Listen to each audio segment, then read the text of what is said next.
Oke, guys, jadi aku mau bahas dari IHSG dulu seperti biasa. Terus aku mau bahas tentang market US. Aku mau bahas sentimen saham Indonesia dan saham US. Oke ya, jadi mari kita mulai. Kita start dari IHSG dulu. Wait. Okidoki, start dari IHSG dulu. IHSG-nya hari ini IHSG-nya merah-merah kayak gini dikit, jadi merah-merah, tapi sebenarnya dia naik 0,03% nih. Perhatikan di sini nih. Ya, jadi dia naik 0,03% meskipun merah-merah kayak gitu.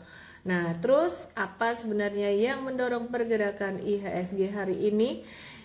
Marketnya kayak rame, kayak ada pergerakan ya.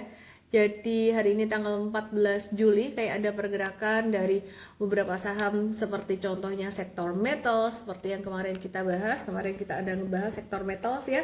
Abis dari live aku sempat terhenti karena ada call, terus kemudian kita bahas metals kemarin. Nah, terus kemudian hari ini beberapa saham terkait dengan metal seperti Indi, Inco, dan NJKL itu dia naik menguat. Cuman kalau kita perhatiin sebenarnya volume transaksinya juga tidak begitu besar.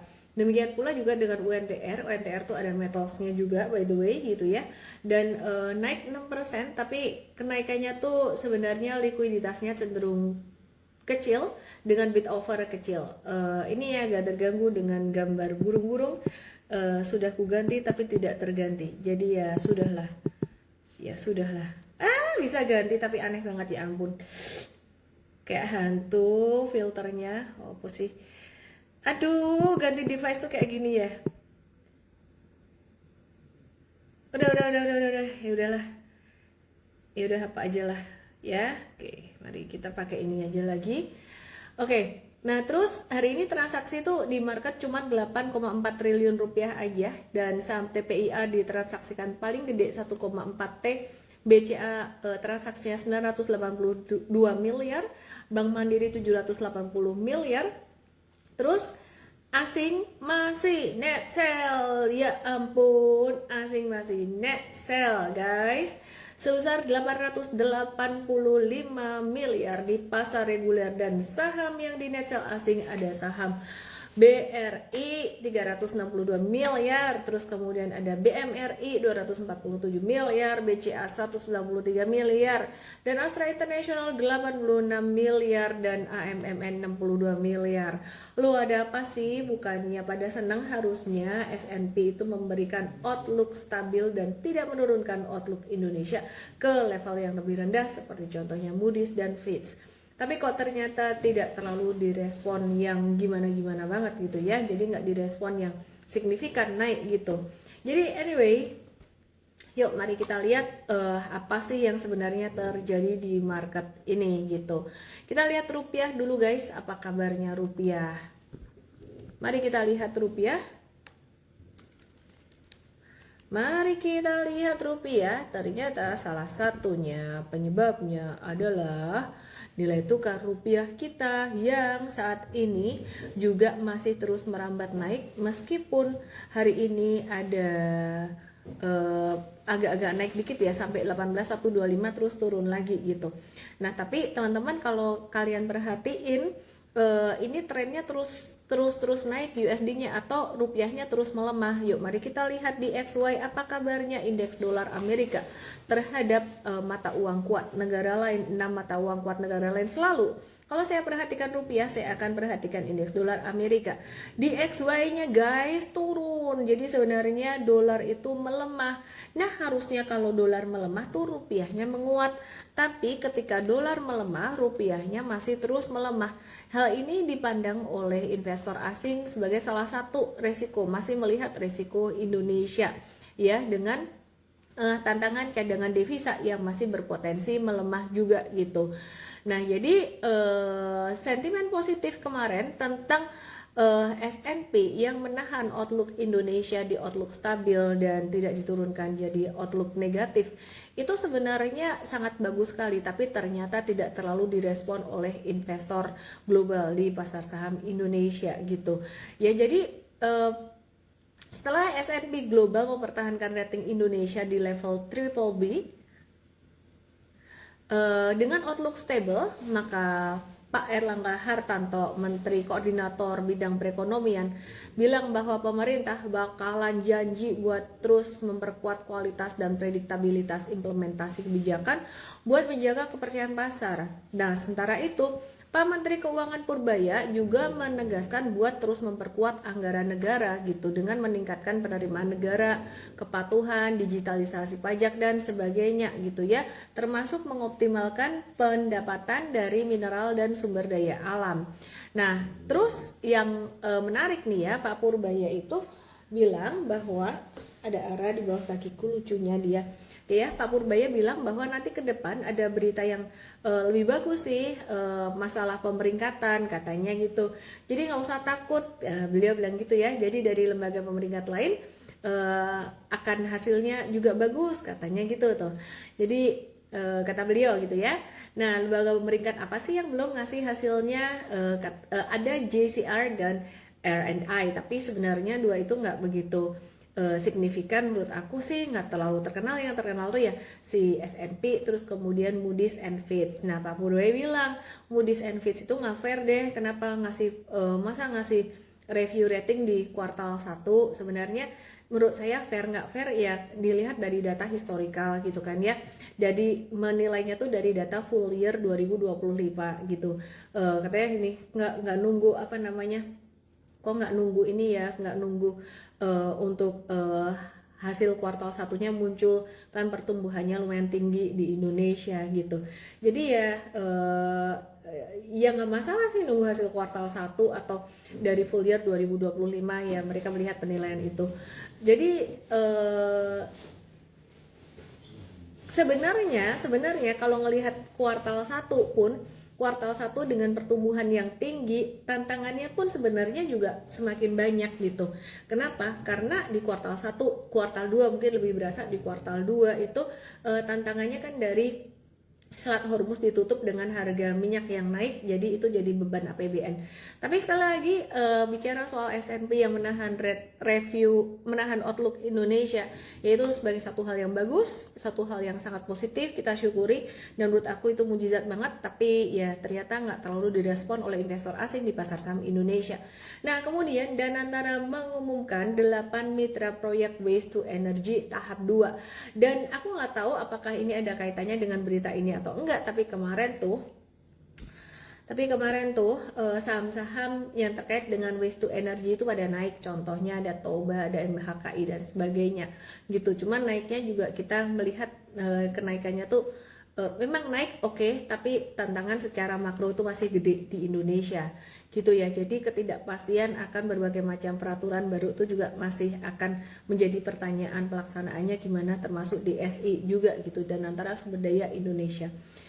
Nah, Danantara ini ngumumin mitra terpilih buat pengembangan 8 proyek waste to energy ya. Jadi memang ada beberapa, dan salah satunya tuh ada anak usaha TPIA, Chandra Waste Energy. Jadi nggak heran pada nanyain saham TPIA, tapi kalau dari M-Trade sendiri kita masih wait and see.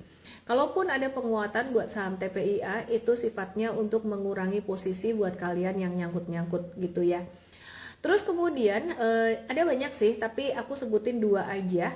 Jadi ada Surabaya Raya Konsorsium Mentari Citra Lestari, itu Bakri Power Sus. Nah, itu Bakri Power anak usaha BNBR Grup Bakri gitu. Nah, terus dampaknya gimana sih? Dampaknya untuk TPIA, proyek ini tuh bisa berpotensi menambah sumber pendapatan baru di luar bisnis kimia dan juga petrokimianya dia gitu. Terus dia juga bisa berdampak memperluas bisnis energi dan infrastruktur, menghasilkan pendapatan jangka panjang dari pengolahan sampah dan penjualan energi tergantung skema proyek. Dan kalau buat BNBR itu impactnya dia berpotensi memperoleh tambahan proyek dan pendapatan dari bisnis energi bersih, diversifikasi dari bisnis manufaktur dan infrastruktur konvensional gitu ya. Jadi intinya ada impact positif buat TPIA dan BNBR. Tapi kalau kalian nanya apakah ini tercermin langsung pada harga sahamnya, mari kita lihat harga saham dan chart dari TPIA dan BNBR. TPIA, mari kita lihat PT Chandra Asri Pasifik Tbk masih sideways di bawah. Dan kalau kalian nanya sentimen ini berdampak nggak ke harga sahamnya, ke kinerja perusahaan, pasti akan berdampak ke depan tapi nggak langsung. Menurut aku bisa naik, tapi bukan berarti ini untuk satu rekomendasi buy. Aku masih mencermati dan masih berhati-hati dengan saham ini dan juga saham grup Konglo terkait saham grup Barito terkait dengan brand dan juga yang sempat kemarin masuk ke HSC dan beberapa emiten dari grup ini yang kemarin sempat naik lumayan tinggi. Saya masih agak berhati-hati. Jadi bukan sentimen, enggak, tapi hanya memperhatikan masalah likuiditas saja. Jadi kalau dia naik, kemungkinan jika naik sampai 4.000, manfaatkan untuk keluar buat yang kalian yang putters. Kenapa nggak dimanfaatkan untuk beli? Pembalikannya kalau saham-saham yang secara likuiditas kita agak kurang cocok ya, terlalu kecil likuiditasnya itu, dia bisa pembalikannya tuh bisa cepat gitu loh. Jadi ya, sementara ini kita belum. Tapi buat kalian yang punya, jika ada penguatan bisa manfaatkan untuk kurangi posisi. Demikian pula dengan saham BNBR. Ini saham di bawah 100 rupiah. Menurut kami ini resikonya lumayan tinggi. Jadi dari M-Trade sendiri kita tidak ada merekomendasikan saham BNBR ini. Yang dipilih saham yang lain. Oke ya.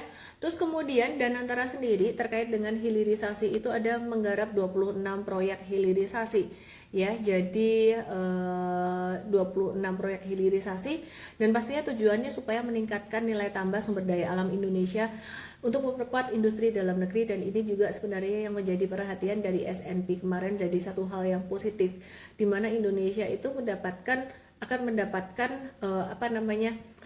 penghasilan yang lebih bagus terkait dengan sektor komoditas, terkait dengan DSI, dengan adanya potensi pembatasan pengurangan transfer pricing dan under invoicing, ya praktek-praktek ilegal seperti itu. Jadi kalau memang DSI berjalan dengan baik, itu impactnya akan sangat bagus sekali ya, meskipun banyak yang mempertanyakan eksekusinya nanti bagaimana gitu. Oke, terus proyek hilirisasi ini bisa, yang ini out of topic dari DSI tadi ya. Proyek hilirisasi dari Danantara ini mencakup beberapa sektor, diantaranya pertambangan ya, jadi ada smelter aluminium, stainless steel, tembaga, dan saham yang beberapa yang potensi diuntungin itu Antam Inco, MBMA, BRMS, AMMN. Saya bukan mau merekomendasikan buy saham ini, tapi nanti kita akan lihat ya, kita akan lihat muter-muter sentimen positifnya dari sektor komoditas, terus belakangan ini muter-muter sentimen positifnya di situ. Nah, sehingga kita akan muter-muternya nge-watch-nya di situ juga, meskipun nggak langsung kita beli gitu ya. Jadi kemarin kita ada nge-watch saham dari sektor terkait komoditas metals, dan hari ini kita juga ada icip-icip 1-2 gitu, dan ternyata memang ada yang gerak juga gitu ya. Nah, jadi dari sektor energi juga diuntungkan dengan proyek dari Danantara tadi gitu. Jadi ada pembangunan fasilitas bioaftur dan produksi bioetanol yang diuntungkan, potensinya ada saham PGEO, Medco, dan Akra serta PTRO. Terus kemudian dari sektor perkebunan itu juga diuntungkan dari proyek Danantara ini ya, jadi utamanya dari pengolahan kelapa sawit, bukan kepala sawit. Kacamatanya dilap dulu, kotor. Pengolahan kelapa sawit ya guys ya, yang potensi diuntungkan ada saham apa? Ali, LSIP, TAPG, DSNG, dan juga SIMP gitu. Terus kemudian untuk sektor pangan, peternakan ayam terintegrasi seperti contohnya Cepin, Java, dan Main itu juga potensi diuntungkan. Sekali lagi ini bukan satu rekomendasi buy saham, tapi aku lagi ngebahas tentang ada proyek dari Danantara tentang hilirisasi 26 proyek yang akan menguntungkan saham-saham tersebut atau sektor tersebut. Nanti kita akan bahas lebih detail setelah saya bahas sentimen yang lain dan juga sentimen US stock. Aku masih pengen ngebahas tentang sentimen lain dari sektor metals dan tambang. Indonesia itu menariknya saham-saham pertambangan. Bahkan waktu MSCI udah sempat memberikan warning di awal Januari kemarin. Bahkan Moody's and Fitch sudah menurunkan outlook Indonesia dari stable ke negatif. Ternyata saham-saham pertambangan masih bergerak. Ya, masih ada gerakan gitu. Oke, jadi beberapa sentimen positif dari sektor tambang yang sekarang juga memang beberapa hari terakhir ini menguat meskipun masih big trendnya masih downtrend. Yang utama ada sektor batu bara lagi, sektor komoditas batu bara ya. Ada sentimen positif apa sih buat sektor lagi ya, sektor komoditas batu bara gitu ya. Apa sentimen positifnya? Yang pertama, pasokan global itu mengetat, semakin dikit pasokan globalnya akibat pemangkasan produksi Indonesia dan gangguan tambang di China. Ada keterbatasan pasokan LNG sehingga meningkatkan permintaan listrik Asia. Demikian pula juga dengan penutupan Selat Hormuz lagi, ini akan bisa meningkatkan permintaan batu bara. Dan ini akan membuat harga acuan batu bara di Indonesia buat awal Juli dinaikkan. Pertanyaannya, apakah Indonesia akan mengalami energy shortage? Harusnya enggak. Pemadaman tuh harusnya enggak. Indonesia tidak kekurangan batu bara, hanya saja DMO domestic market obligation, harga untuk batu bara yang ditaruh di dalam negeri dikasih ke dalam negeri untuk PLN itu harganya memang lebih murah gitu loh, belinya lebih murah. Jadi perusahaan-perusahaan tuh lebih suka ekspor batu baranya, apalagi waktu itu RKAB volume batu bara sempat dikurangin produksinya, jadi kayak volumenya dikurangin, percentage minimal untuk supply dalam negeri pastinya juga berkurang, harganya juga lebih dikit. Jadi kayak produsen-produsen ini mereka hanya memenuhi syarat minimal aja, dan itu yang membuat banyak pemadaman beberapa waktu yang lalu ya. Jadi sehingga pemerintah Bapak Menteri Little Boluketan menaikkan harga, berencana menaikkan harga DMO itu tadi ya. Jadi supaya Indonesia juga mendapatkan supply yang lebih oke gitu. Nah, masih tentang sektor batu bara ya, komoditas batu bara, harga acuan batu bara Indonesia untuk awal Juli dinaikkan.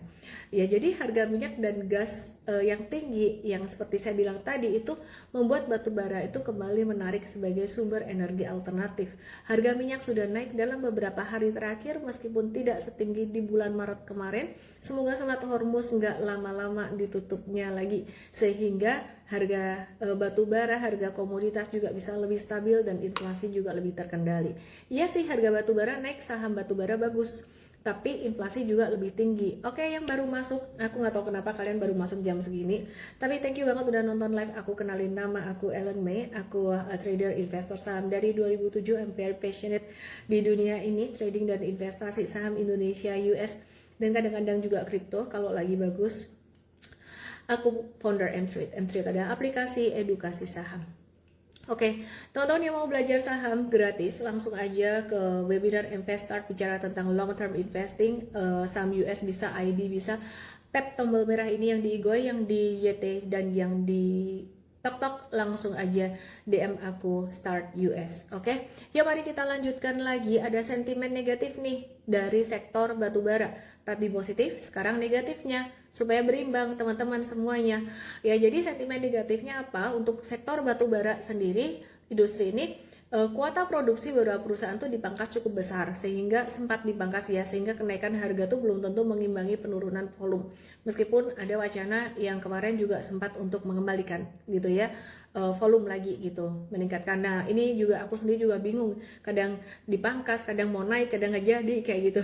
Oke ya, jadi yang diperlukan kepastian kebijakan sebenarnya yang lebih terukur. Kemudian yang berikutnya sentimen negatif, rencana sentralisasi ekspor melalui badan yang ditunjuk pemerintah yaitu DSI. Sebenarnya bukan sentralisasi ekspor, ini lebih ke pengawasan aja. DSI mengawasi aja, itu menambah ketidakpastian operasional gitu ya, mungkin menambah ketidakpastian dalam beberapa transisi peraturan itu sendiri gitu ya. Terus kemudian yang ketiga, penjualan batu bara ke PLN tuh masih kena harga DMO maksimal yang kalau nggak salah $70 per ton, correct me if I wrong. Dan tren transisi energi itu menjadi resiko struktural jangka panjang. Cuman kalau aku menghitung positif dan negatifnya, lebih banyakkan positifnya, impactnya ke harga batu bara ya. Jadi positif ke harga batu bara bukan berarti artinya positif ke perekonomian semua. Kalau Selat Hormuz ditutup dan harga batu bara tinggi, harga minyak tinggi itu dampaknya ke perekonomian sebenarnya negatif, inflasi. Nah, saham yang terdampak oleh sentimen tadi yang lebih terdampak positif ya, kalau kamu cuma peduli saham doang. Ada saham ADI, ITMG, PTBA, Bian, Bumi, Harum, Indi, ada UNTR juga, tapi beberapa saham ini tidak liquid. Jadi kalau dari beberapa saham ini kita seringkali belakangan ini tuh review and trade, seringkali nge-review baik fundamental maupun chartnya itu di saham ADI, PTBA muter-muter di Bumi ya, di Indi muter-muter di situ gitu. Tapi timingnya contohnya kayak PTBA kita udah profit taking jangka pendeknya, jangka menengah kita masih hold. Oke, nanti kita akan bahas lagi saham-saham ini secara lebih detail. Kontraktor dan jasa tambang seperti UNTR, Petro, Dewa, Duit, Hill dan RMKE itu bisa terdampak negatif kalau ada pemangkasan kuota yang menyebabkan volume overburden dan pengangkutan turun. Bagaimana dengan harga saham jangka pendeknya? Nanti kita akan bahas, tapi tidak bisa semuanya kita bahas karena keterbatasan waktu guys gitu ya. Oke, terus kemudian sentimen untuk nikel bagaimana? Nikel ini menarik buat aku, nikel ini menarik, saham-saham nikel itu menarik ya karena kebutuhannya di luar negeri itu sangat besar sekali. Mirip seperti batu bara, pemerintah sempat memangkas target produksi nikel 2026 jadi sekitar 260 sampai 270 juta ton dari sekitar 379 juta ton, dan ini membuat harga nikel kemarin sempat naik. Terus ada berita mau ya target produksinya ya ada perubahan lagi, dan ya ujung-ujungnya ya aku bingung sih. Kadang dikurangin, kadang dinaikin kayak gitu-gitu. Jadi tapi intinya nikel masih sangat tinggi kebutuhan demandnya gitu. Terus kemudian kuota WDB itu juga dipangkas tajam, dan itu ngebantu mengurangin kelebihan pasokan. Artinya kalau supply berkurang tapi demandnya besar, itu membuat harga dari komoditas tersebut bisa naik gitu. Kemudian yang terakhir, produsen terintegrasi yang memiliki tambang sendiri itu bisa menikmati kenaikan harga biji sekaligus mengamankan bahan baku gitu. Nah, sentimen negatifnya adalah pemangkasan kuota berarti volume penjualan tambang berpotensi turun. Kemudian resiko oversupply global itu memang belum sepenuhnya hilang karena kapasitas smelter Indonesia tuh masih sangat besar. Tapi ini kecil impactnya ya. Dan harga biji dan royalti yang lebih tinggi itu bisa menekan margin smelter yang tidak membuat sumber ore sendiri gitu. Nah, terus kemudian resiko dari ESG dan lingkungan itu bisa membatasi pendanaan dari investor global. Beberapa emiten yang terdampak positif dan negatif dari sini ada Antam, Inco, NCKL, BMA. Kalau ditimbang-timbang positif dan negatifnya mana lebih banyak positifnya saya. Oke, terus kemudian bagaimana dengan tembaga ya? Ada tembaga mau dibahas nggak sih? Tembaga emas ya. Emas ada yang terdampak BRMS, Archipesap, Antam, MDKA dan AFMN ya. Harga emas lagi agak-agak turun, pastinya menjadi satu dampak negatif buat mereka. Tapi emiten nikel lagi, Timah ada sentimen positif. Penertiban tambang ilegal di Indonesia memperketat pasokan resmi, dan rantai pasokan timah global terkonsentrasi pada sedikit negara saja sehingga gangguan produksi timah mudah mendorong harga naik gitu ya. Dan itu yang terdampak langsung ada saham TINS. Sentimen negatifnya ada sih, cuman kembalinya produksi Myanmar dan Indonesia itu bisa menambah pasokan atau supply sehingga menekan harga yang sudah tinggi gitu. Jadi tapi masih tetap lebih banyak sentimen positifnya. Kesimpulannya untuk sektor batubara, saham seperti ADI, Bumi, PTBA, terus nikel, Inco, Antam, NCKL, MBMA, emas, BRMS, tembaga, AMMN, MDKA dan timah atau TINS, terutama TINS ya, itu saham-saham ini bisa diperhatikan dalam jangka pendek dan menengah, tapi jangan lupa sekali lagi dengan kondisi makro, di mana kondisi makro yang diperhatikan oleh investor asing terhadap Indonesia adalah satu, potensi defisit APBN dan juga rasio dari pembayaran utang dibandingkan dengan penerimaan negara yang mereka nggak suka kalau itu lewat dari 15% dan Indonesia udah di 15%-an, itu resikonya jadi agak gede. Dan defisit APBN terhadap PDB itu mereka nggak mau kalau Indonesia itu defisitnya lebih dari 3%. lewat dari itu nggak bagus gitu. Jadi tetap harus memperhatikan faktor-faktor ini. Kabar baik dari MBG di 2027 budgetnya jauh lebih sedikit dibandingkan 2026, itu sangat bagus sekali. Jadi mungkin saya melihat di sini sudah mulai ada kesadaran dari pihak pemerintah untuk menjaga menjaga disiplin fiskal gitu ya. Jadi sektor yang kalau kalian nanya ya, sektor kalian nanya sektor apa yang bagus, aku ngelihat sektor yang masih menarik itu, yang paling menarik itu sektor komoditas sebenarnya, komoditas terutama metals kayak gitu-gitu. Cuman sekali lagi kita nggak bisa ngomong sektor komoditas aja, batu bara, metals menarik tanpa melihat makro gitu. Kalau makronya nggak bagus, asing ya jual juga, jauh juga tuh dari Indonesia. Nanti saya akan bahas tentang saham-saham ini, chart-chartnya bagaimana aja. Terus kemudian Pak Prabowo habis ketemu dengan Presiden Belarus, Perdana Menteri Lawrence Wong ya. Ini juga masih ada keterkaitannya dengan sektor energi. Terus kemudian ketemu dengan Perdana Menteri Pak Modi India gitu, yang biasanya Pak Presiden kita pergi terus kemana-mana, kali ini dikunjungi. Jadi itu posisinya lebih bagus ya kalau dikunjungi.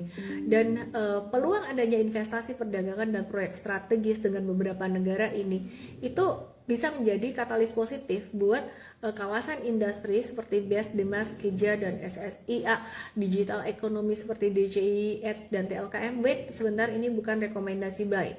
Nanti saya akan bahas chartnya nanti ya. Ini baru bahas sentimen saja. Terus kemudian energi baru terbarukan, EBT ya, PGEO, BRPT, Brand ya, ini proyek green energinya makin diminati. Sekali lagi ini bukan satu rekomendasi buy, nanti kita akan bahas chartnya bagaimana, harus selalu lihat chart. Ada kabar menarik dari Bursa Efek Indonesia yang membuka jalur perusahaan asing ke pasar Indonesia. Bukan arti seperti contohnya BYD dan Tencent, bukan artinya BYD dan Tencent ini listing di Indonesia, enggak, tapi melalui single stock futures atau SSF, masyarakat Indonesia diharapkan ke depan bisa membeli saham BYD dan Tencent ini melalui perdagangan kontrak derivatif, bukan beneran ngebeli saham asli BYD dan Tencent. Dan ini menurut aku sebuah ide yang menarik sekali dari IDX, sehingga Bursa Efek KPI, Sekuritas Market Maker, dan IDX mereka berpotensi mendapatkan kenaikan volume dan nilai transaksi yang lebih bagus lagi. Investor Indonesia bisa memperoleh exposure terhadap BYD atau Tencent menggunakan rupiah, broker lokal tanpa buka rekening di Hong Kong, dengan modal lebih kecil karena leverage, dan bisa mengambil posisi long atau buy maupun short, jual dulu baru beli di bawah, baru close dulu di bawah. Nah, tapi investor memang nggak memperoleh saham asli, dividen, hak suara, ataupun kepemilikan dari BYD dan Tencent ini. Nah, untuk Hong Kong Stock Exchange itu keuntungannya buat mereka memperoleh perluasan penggunaan harga dan data saham yang tercatat di bursanya, dan berpotensi pendapatan lisensi data atau kerjasama produk ya. Jadi ada pendapatan lisensi, mendapatkan pendapatan itu meningkatkan koneksi dan sebagainya. Tapi untungnya buat BYD dan Tencent apa? Mau nggak sih mereka SSF-nya tuh ditaruh di Indonesia, jadi masyarakat Indonesia bisa memperdagangkan kontrak derivatifnya saham-saham ini gitu. Untungnya apa sih? Ya nggak ada keuntungan langsung sih sebenarnya, tapi keuntungannya lebih ke brand awareness-nya tuh naik di Indonesia.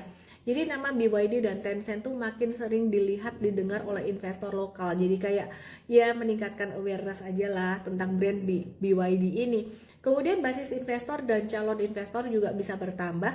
Jadi investor yang dulunya mengenal mereka melalui SSF, terus beli saham aslinya di Hong Kong gitu ya, itu bisa beli di Indonesia dan mendukung kepentingan bisnis mereka di Indonesia.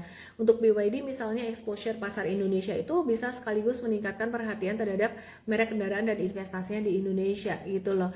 Jadi ya kira-kira itu, jadi nggak terlalu banyak impactnya buat BYD maupun Tencent itu sendiri. Nah, dari Amerika teman-teman, ini sebenarnya dari Amerika, dari Donald Trump, ini ada sesuatu yang menarik, bahwa Trump itu mulai menggila lagi, penting untuk diperhatiin karena bisa impact ke Indonesia juga. Trump itu mau mengenakan tarif 20% ke Selat Hormuz. Ngomong-ngomong tentang US stock, jangan lupa kalian follow IG-nya M-Trade mtrade_US apa mtrade.US ya, aku lupa igonya. mtrade US aku lupa. Jadi Trump mau mengenakan tarif 20% ke Selat Hormuz dari Iran ya, dia berencana ngambil alih Selat Hormuz dari Iran dan mau ngasih tarif 20% dari kargo bagi kapal yang melintasi jalur tersebut. Nah, alasannya sebagai pengganti biaya keamanan karena selama ini Amerika udah menjaga keamanan jalur pelayaran di Selat Hormuz deh. Gemes aku. Boleh nggak aku ngomong pakai gaya cara Trump ngomong? Oke. Jadi Trump itu juga bilang bahwa Amerika sudah membantu menjaga keamanan di wilayah itu. Jangan di screenshot ya, saya sudah selesai ngomong. Selama 50 tahun tanpa pemberoleh imbalan. Dampaknya apa? Jadi bayangin Trump kalau ngomong kayak gini nih. Kalau Selat Hormuz beneran dikenain tarif nih ya, biaya distribusi bisa meningkat dan hasil potensinya berdampak ke lonjakan inflasi gitu loh. Sehingga dia tuh bisa menciptakan tren suku bunga tinggi yang berkepanjangan. Lu tahu nggak kalau tren suku bunga tinggi? Kalau the Fed-nya hawkish, suku bunganya tinggi, itu saham tuh turun gitu loh. Tapi sebenarnya nggak usah takut juga sih, saham turun semua ada timingnya. Saham turun ya kita harus bisa antisipasi ya, saham kalau nggak naik ya turun. Kadang-kadang turun dikit, kadang-kadang crash. Nah, kita mesti siapin dengan portfolio Pinnacle, artinya yang diajarkan di mtrade, portfolio Pinnacle tuh kita mesti punya bantalan cash. Kalau kita punya bantalan cash, kalau sampai crash itu terjadi, ya udah tinggal beli aja pas terjadi crash.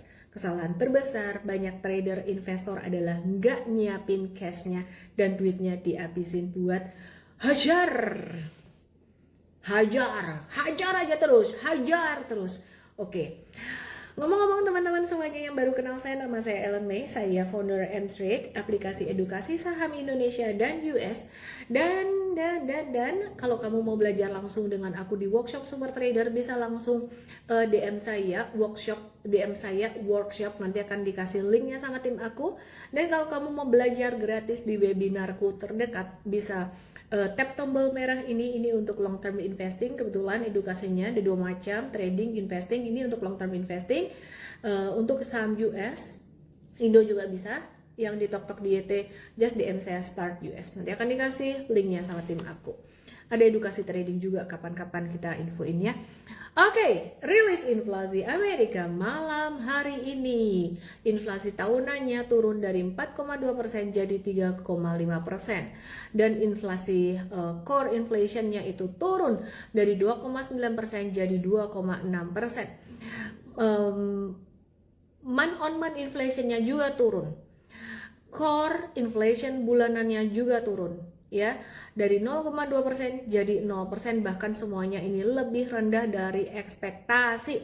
Artinya ini apa? Artinya ini bisa mengurangi tekanan bagi The Fed supaya dia gak buru-buru naikin suku bunga, bisa nahan suku bunga, syukur-syukur bisa diturunin, tapi kayaknya kemungkinannya enggak deh kalau nurunin suku bunga.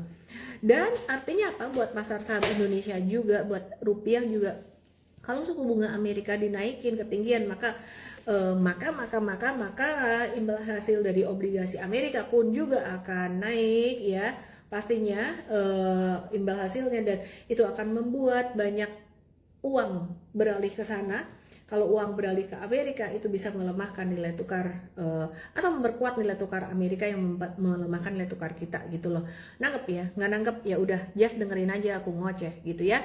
Oke, terus kemudian posisi cash investor di Amerika itu berada di level terendah, yang artinya mereka tuh sekarang lagi all out di pasar saham Amerika. Bagus nggak sih? Bagus nggak bagus sih. Intinya kita objektif aja. Kalau semua lagi all out di pasar saham Amerika, maka yang perlu kita lakukan sebenarnya jangan ikutan hajar atas. Yang perlu kita lakukan, belinya tetap di retracement, tetap nawar, karena yang namanya naik terus, suatu saat akan ada batasnya juga kalau big money-nya udah mulai profit taking. Nah, di saham US, di US Academy, mtrade US Academy, yuk mulai kita lihat beberapa emitennya, beberapa sahamnya. Yuk kita lihat di sini. ya teman-teman semuanya. Ini adalah aplikasi ya mTrade yang dibuat oleh aku dan tim aku ya. Jadi tadinya cuma ada mTrade Indonesia doang, tapi sekarang ada mTrade US. Dan mari kita lihat menu trading ideas yang kalau bahasanya kalian ada rekomendasi saham. Tapi harapan aku kalian nonton kelas-kelasnya di sini.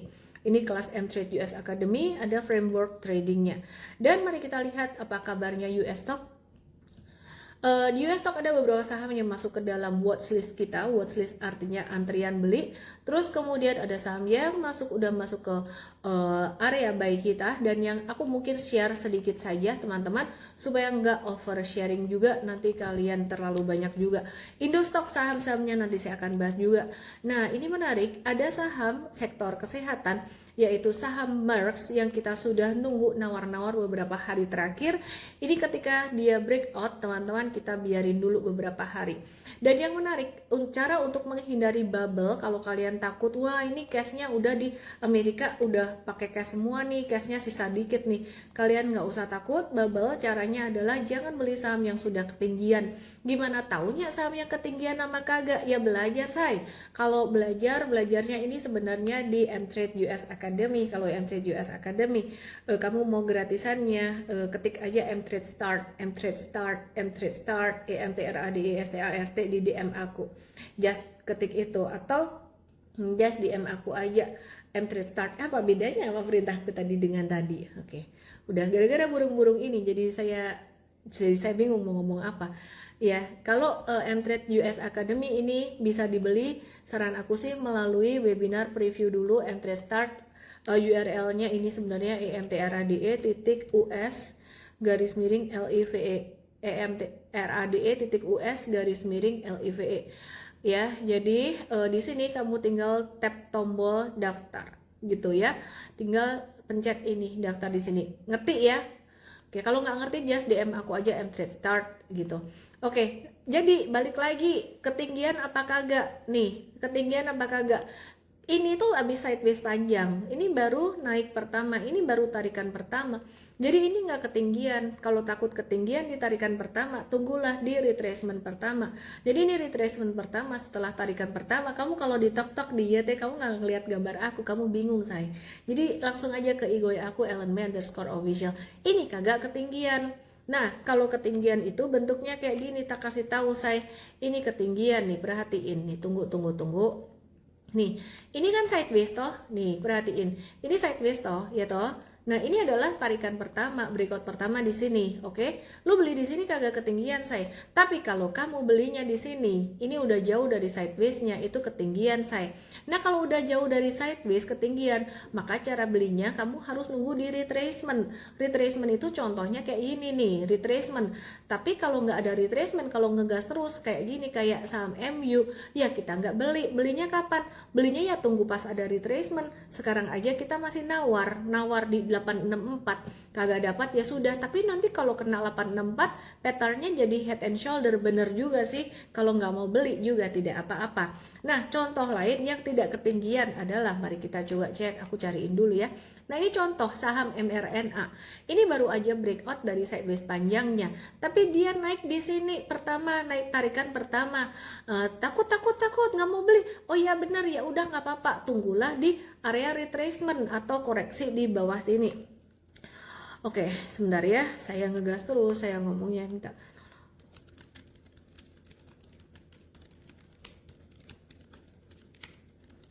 Ya, jadi ini mRNA, ini watchlistnya di sini dekat sini, bentar lagi mau kena nih, mau di buy nih mRNA. Ya, ini baru retracement pertama dari tarikan pertama. Bedanya apa? Bedanya sama, tak kasih lihat lagi yang ketinggian. Nih, ini adalah saham SK Hynix yang populer banget di Korea, dan dia narik saham Korea sampai bursa Korea tuh rally banget. Cuman gara-gara satu ekor saham ini doang nih guys, sama Samsung sih. Naik kenceng. Nah, perhatiin, ini kan sideways di sini ya. Lu perhatiin nih saya, ini tarikan pertama, ya kan? Terus naik terus, nggak ada retracementnya. Retracement 1 nih, retracement 2. Tapi kalau udah naik terus kayak gini, jangan dikejar. Nah, jadi jangan dikejar. Kalau udah bentuknya tiang ketinggian, bayangin nih tiang yang di TokTok dan di YT, kamu kalau bingung lihat di IG aku @LMB_official. Itu ketinggian, jadi kita nunggu retracementnya. Retracementnya sekarang lagi koreksi parah, diskon parah SK Hynix. Kebetulan saya nggak masuk ke bursa Korea, jadi saya juga nggak beli saham ini.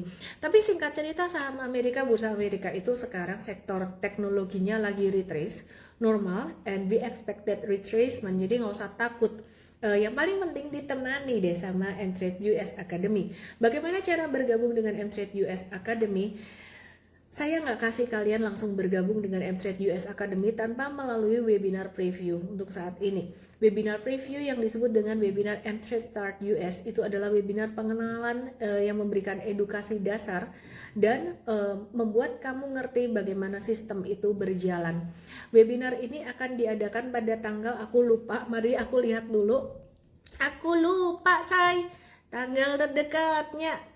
Ih, ada fotoku pakai baju biru. Diganti bajunya dari merah jadi biru pakai AI, ya ampun. Webinar terdekat Sabtu 8 Agustus. Kok lama ya? Mau nggak dicepetin? Ya udahlah, kamu daftar aja sekarang. Nanti aku minta tim aku barangkali bisa dicepetin. Pokoknya ke linknya kemana? Linknya ketik ini, ikut nih emtrade.us_live ya, emtrade.us_live atau just DM aku Mtrade Start US. Oke, mari kita balik ke saham Indonesia yang tadi aku sudah janjikan buat kamu guys. Mau bahas saham apa dulu nih? Banyak banget yang mau dibahas. Aku mau bahas dari saham sektor batu bara dulu deh, karena hari ini, dan juga sahamnya Opa Bakri, karena saham Bakri hari ini mulai joget-joget lucu guys. Ada saham BRMS yang dia mantul dari area supportnya, membentuk pattern double bottom. Hati-hati dengan pola seperti ini pola yang agak nanggung ya. Jadi kalau kalian mau beli, nawar sedikit lah, kalau bisa dapat di area 500 itu lebih low risk, mengingat kondisi sekarang juga sebenarnya belum kondusif banget. Dan kalau kamu mau beli dia buat simpan jangka menengah, sebenarnya ini masih di stage 1, area yang cukup murah. Cuman sekali lagi, please be mindful with your money management. Stop loss agak jauh, stop lossnya jika jatuh di bawah 450, bukan pas di 450 karena itu justru best price. Di bawah 450 you have to limit your losses. And mari kita ke saham Opa Bakri yang berikutnya. Opa Bakri, kata Pak Prabowo, Pak Bakri teman dekat beliau pas datang ke VKTR gitu ya. Jadi semoga di masa kepemimpinan beliau, semoga sahamnya juga bisa dapat angin-angin segar. Apa hubungannya? Tidak ada hubungannya guys.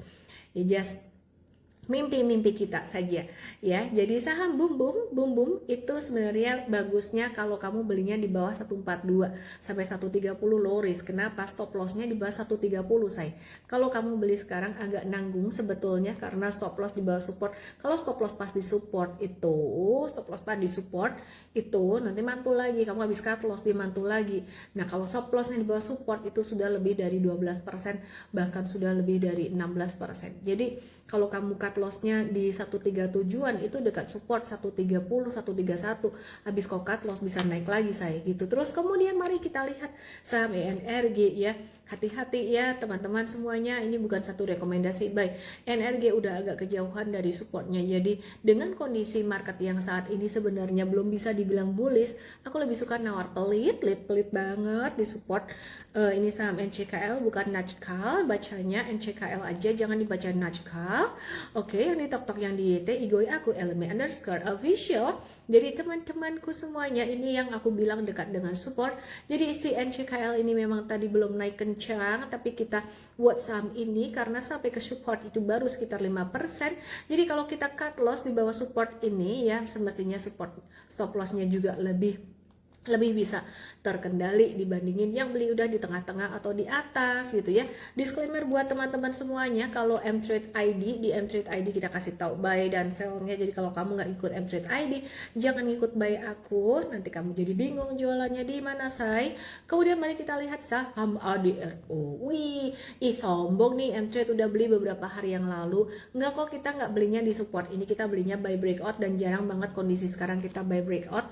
Dan tadi kita profit taking jangka pendek dan profitnya juga nggak banyak-banyak, sekitar 3-4%an doang. Dan kita nggak mau nyombong soal itu karena zaman sekarang kalau di Industox cari cuannya susah guys, bisa cuan susah, cuan bungkus, cuan harus langsung bungkus. Kalau cuan bungkusnya kelamaan jadinya gocong ya. Nah, lebih gampang cuan di US stock, tapi buat kalian yang belum pernah di US stock, belajar dulu say. Oke ya, terus mari kita lihat saham ADRO dan AADI yang hari ini tadi juga sempat aku bahas beberapa sentimennya. Mari kita lihat saham AADI. AADI ini menurut aku saya fundamentally bagus, cuman memang kemarin ada ketidakpastian karena tiba-tiba dar ada tuh DSI, pada kaget kan ya. Tapi sebenarnya ini menarik sekali. Nah, buat investasi jangka panjang. Sedangkan kalau buat trading posisinya agak nanggung guys. Kalau buat investing masih oke, tapi kalau buat trading jangka pendek lu harus tunggu setidaknya diskon sampai level 8 ribuan, itu lebih aman guys. Dan aku mau cek Q&A kalian. Ini apaan sih, ya ampun. Oke, aku mau cek Q&A. Oh, jadi Mirna Miharja pengen nyanyi kicau mania. Itu bukannya yel-yel yang di itu nggak sih, di Kopdes itu? HP ini anyar, ora anyar, HP ini lawas. Yang ini HP yang biasa buat tok-tok tak tuker nih. Jadi tok-toknya aku tambah celing. Tapi entah kenapa tuh filternya jadi pakai kelinci gitu. Terlalu warm. Oke. Aku lagi nungguin komen-komen kalian, Q&A. Kapan waktu yang pas beli Adaro beberapa hari yang lalu nih? Sorry. Tunggu di treatment deh. BNBRR kira-kira boleh tebus kah? Aku sih nggak main itu ya. MVest start 25 Juli. MVest start US tanggal berapa? 8 Agustus. Kok masih lama ya? Pokoknya kamu masuk aja deh ke mtrade.us garis miring LIVE. mtrade.us garis miring LIVE itu webinar gratis belajar trading. Jajarin US stock, gampang. Mulai dari $1 juga bisa. Tembus goceng, Miss. Oh iya, jeli, saham jeli. Oasa. Ya naik jangka pendek aja tuh. Sementara kayak gitu sih. Terus kemudian komen-komen kok nggak masuk sih? Yang di sini apa komennya mati lagi? Udah tak nyalain kayaknya. Oh, turn on comment. Oke, siap. Oke, aku mau lihat UNTR kenapa naik tadi, just pantulan jangka pendek aja, dan memang sektor itu lagi banyak yang naik juga, tapi bid overnya kecil banget. Jadi tadi di Mtrade kita nggak baik. Hai, halo yang di YT, Mifta Amalia, ada Aces, nanya Aces. Aku menunggu pertanyaan kalian. US stock dong, nanya US stock. Yeah, what the heck, what is this? Tau nggak guys, aku lagi asik apa guys? Aku lagi asik kerja sih, asik lah. Aku sampai dari pagi sampai malam belum mandi guys. Maksudnya sore belum mandi guys. Gitu. Terlalu asik guys. Aspirasi hidup Indonesia masih sideways lucu-lucu aja gitu. Belum menarik buatku. Sementara ini belum menarik. Oke, thank you yang baru follow aku. Kalian mau nanya apa? Mau nanya saham apa yang boleh dibeli buat pemula? Kumpulin BBCA dikit-dikit aja gitu, barangkali nanti beberapa tahun lagi kamu bisa dapat sesuatu gitu. Dividennya kecil kalau mau dividen gede, BMRI atau BBRI. Tapi aku tidak mengatakan bahwa dia akan naik kenceng ya, dengan kondisi in this makroekonomi lagi kondisi kayak gini. Ya, ini masih bisa lah, sideways ada koreksi lagi, masih turun dikit, masih bisa lah. ADRO sudah aku jawab tadi saya ya. Tunggulah beberapa hari lagi untuk kalau mau beli. Mtrade udah ada dari 3 hari yang lalu saya. Jadi tunggulah best price 2360, soalnya jauh banget gitu dari harga sekarang. PGEO. Ada rolling dividend investment ya bis, AADI saya. PGEO tuh turun, saya tunggu turun beberapa hari lagi ya, agak ketinggian. Kalau nggak turun jangan kejar ya saya. Kenapa? Jangan dikejar karena kondisi makroekonominya juga kita lagi masih dalam pengawasan terus. Aceh supportnya berapa tadi, mau ngapain, mau beli? Aku belum tertarik. Supportnya Aceh masih di 320-an, 316 sampai 320-an. Sebenarnya untuk tradernya, siapa yang ngomong di pasar modal yang paling menyebalkan bukan bearish crash tapi sideways. Bearish nyebelin juga sih kalau gak bisa nge-short. Hehehe. Bearish tuh gak nyebelin kalau sebentar, kalau bearishnya lama ya susah. ETF apa yang mau ditanya? TSM supportnya berapa? Nawar pelit. Akhirnya dia yang nanya US stock. Aku suka kalau dia yang nanya US stock, karena kalau Indo stock jujur ya ini lagi dalam masa recovery lah. Semoga cepat ini cepat pulihnya gitu. Cuman ya anyway, apaan nih? Sebentar ya, filternya nyala jadi nggak keluar. Sorry. TSM, Taiwan Semiconductor Manufacturing. Jadi keinget itu. Jelly tofu di Taiwan. Jangan dulu deh. TSM tunggu turun dulu. Ini kayaknya lagi dia potensi bisa turun sampai 408 atau bahkan 390. TSM kalau mau nawar tuh pelit banget di 390. Nggak dapat mati ya udahlah, nggak apa-apa. Aku ngelihat dia masih bisa turun guys. Belajarnya di mana? Di M-Trade Start. Kalau mau gratisan kan, kalian suka gratisan kan? Terus orang kaya mau langsung bayar aja, hajar aja bayar. Mau ketemu saya karena ngefans. Ya apa? Ikut di workshop Super Trader September nanti. Daftarnya di supertrader.id, tapi kamu bisa juga tulis WST di DM aku. Tadi bantu tim aku. Coba gak dapat proyek tapi naik iya Nvidia M-Trade udah dapat kayak 1, 2, 3, 4, 5, 6, 7, 6 hari semingguan yang lalu sih. Pas di bottom nih, lihat nih ya. Kamu jangan takut sama yang namanya bubble. Nih kita nawar ya pualit muadit pual. Loh, emangnya kita tahu bottom di situ? Nggak tahu juga guys, tapi nawarnya pualit M-Trade tuh ya. Dapat nih best price, langsung dia ngegas twing. Kita nggak menjamin setiap kita beli langsung ngegas, enggak, tapi ini contoh bagus. Nawar pelit itu nggak ada salahnya gitu. Nah kita sekarang lagi cuan 6%. Jangka apa nih ya? Jangka menengah kayaknya. Tinggal lihat di sini. Hai Ibu founder, kalau lupa sendiri di sini bisa lihat Nvidia. Mari kita lihat NVDA. Tralala trilili. Mari kita lihat NVDA.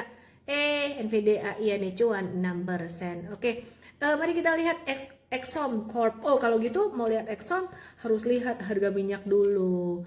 Harga minyaknya naik lagi guys beberapa hari ini. Dan mari kita lihat saham Exxon Mobil Holdings. Udah ketinggian dalam beberapa hari ini, jangan dikejar. Kalau M-Trade ada sih nitip sendal di sektor perminyak-minyakan ada sih, cuman nggak semuanya kita hajar karena kita khawatir nanti kalau si Trump tiba-tiba baik lagi, damai lagi ya dia turun lagi. Afgo.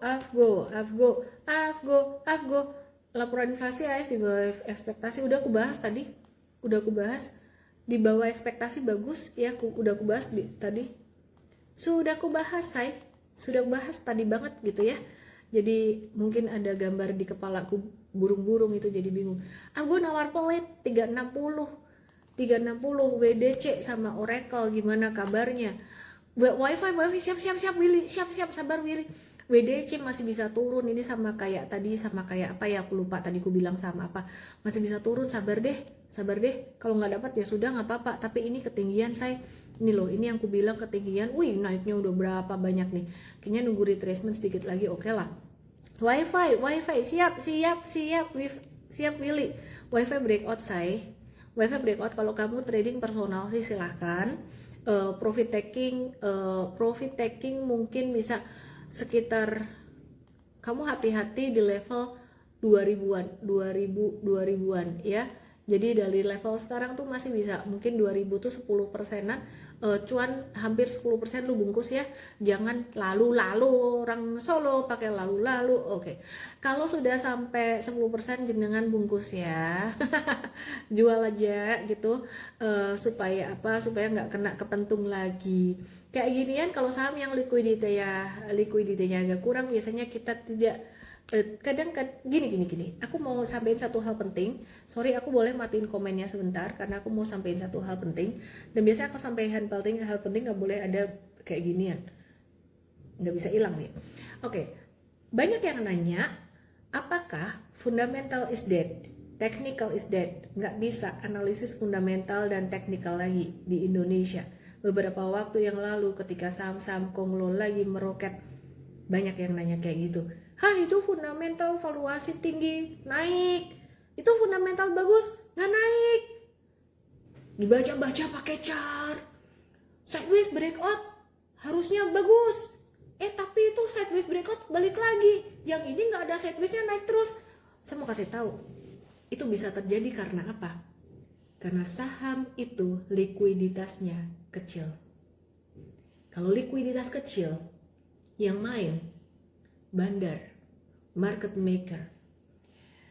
Kalau di US gede, kayak lautan, bukan di kolam baby. Yang main dari seluruh dunia, kayak lautan. Yang main, mau ada bandar, mau ada market maker, boleh main. Institusi, main. Semua main. Kebanyakan mengambil keputusan berdasarkan analisis. Ya kalau nggak fundamental ya pakai chart, metode super trader kepake. Dan sejak masuk ke situ saya mikir, ya juga ya, ini fundamental tuh matters banget. Begitu hari earnings, lihat aja nih beberapa hari ini banyak sektor finansial di Amerika earnings, M-Trade langsung caw dulu. Karena begitu earnings, dia kalau sesuai lebih bagus dari ekspektasi, harga sahamnya lompat. Nggak bagus, nggak sesuai ekspektasi, dia turun. Kalau di Indonesia kadang-kadang nggak seperti itu. Fundamental bagus nggak gerak, yang fundamentalnya nggak bagus rally. Jadi orang Indonesia tuh bingung mau analisis pakai apa untuk saham-saham yang nggak liquid. Tapi saya tetap berpegang pada prinsip masih sama, investing mesti lihat fundamental. Kalau trading kita pakai metode super trader, invest, M-Trade itu pakai prinsip. Nggak yang tiba-tiba dari pakai chart, tiba-tiba dari dulunya fundamentalis, teknikalis, tiba-tiba berubah jadi analisis flow, ngelihat gerakan bandar. Nggak bisa, kenapa? Ntar ditipu bandar, nggak bisa, ya. Aduh, terlalu banyak ngomong saya, udahlah. Jadi itulah alasannya mengapa saya diversifikasi edukasinya M-Trade tidak hanya di Indonesia tapi di US stocks. Nah, Indonesia fundamental akan works lagi bagus jika asing masuk, asing keluar, asing masuk, itu aja sebenarnya sudah menunjukkan fundamental loh. Fundamental bukan fundamental perusahaan doang, tapi fundamental makro juga. Kalau BCA dilepeh asing, bukan salah saham BCA-nya atau perusahaannya, ada yang salah dengan makronya. Ada yang bukan salah, ada yang jadi satu resiko yang dilihat dari makro. Tapi puji Tuhan, syukur alhamdulillah S&P mulai melihat ada satu hal yang positif, sehingga semoga itu bisa ke depannya menjadi bagus buat Indonesia, meskipun hari ini saham-saham banking tidak terlalu ada merespon gimana. Oke, saya sebenarnya kepengen ngoceh lagi tentang US stock. Seru banget US stock nih ya. Tapi kayaknya sambung di acara US Briefing besok jam 6:30 sore bareng dengan Coach US. Thank you semuanya yang di M-Trade. Besok kita bahas di M-Trade ID, dan saya juga senang gembira bukan cuma US stock saja, tapi M-Trade ID, M-Trade mulai bisa trading lagi, dan market sudah mulai ada penguatan sedikit demi sedikit untuk Indo Stocks, meskipun kita harus tetap waspada. Jadi see you tomorrow 8:15 AM di morning briefing exclusive for client M-Trade ID, member M-Trade ID, dan 6:30 sore bareng dengan tim coach US Stocks di M-Trade US Academy. Saya Ellen May, selamat malam. Apa kalau kita invest kita bisa belajar saham Indo dan US sekaligus? Ini aku tulis investasinya US ID bisa buat Indo dan US untuk investasinya. Untuk program investnya saya pisah. Invest US dan saya invest Indo saya pisah. Semoga bisa bermanfaat. Selamat malam, salam belajar, salam semangat. Yang mau belajar gratis bareng aku untuk long term investing, tap di tombol merah ini atau ke IG aku DM Start US for investing. Dan kalau mau belajar tradingnya M3 Start US itu gratisannya. Kalau mau ketemu aku langsung di September nanti, langsung aja ketik workshop Super Trader di September di Jakarta. Ciao.